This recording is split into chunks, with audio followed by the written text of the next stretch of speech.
ఎందుకు సంస్థలను నిర్వీర్యం చేస్తున్నారు, వ్యవస్థలను నిర్వీర్యం చేస్తున్నారు? సిఐడి లాంటి సంస్థ కూడా ఈ విధంగా అధికార దుర్వినియోగానికి పాల్పడితే, ప్లేట్ ఫిరాయిస్తే, అన్యాయం జరిగినా సరే జరగలేదని చెప్పంటే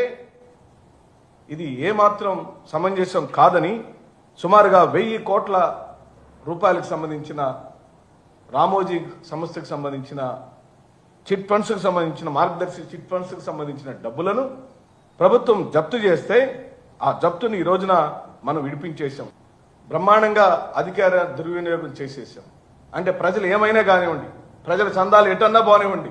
ప్రజలకు చెల్లించాల్సిన డబ్బులు రానివ్వండి, రానివ్వకపోండి, కానీ రామోజీరావు గారికి కుటుంబానికి మాత్రం మేలు జరగాలనే దురుద్దేశంతో ఇలా జరుగుతుందని, మరి ఇంత బరితెగింపుగా పొరపాటు అనే పదాన్ని వాడారంటే, మౌఖికంగా రాతపూర్వకంగా మేము తీసుకున్న ప్రతి అంశాలు తప్పని ఒప్పుకుంటున్నారంటే ఏ స్థాయిలోకి సంస్థలను మనం దిగజార్చామో ఈ రోజున ఇది మళ్ళీ ఈ చెబుతున్న మాటలే కూడా మౌఖికంగా కానీ రాతపూర్వకంగా కానీ తీసుకున్న ఏ అంశాలు కరెక్ట్ కాదు, అది పొరపాటు అని సిఐడి సంస్థ అఫిడవిట్ దాఖలు చేసిందంటే రికార్డెడ్గా సిఐడి సంస్థ యొక్క స్థాయిని,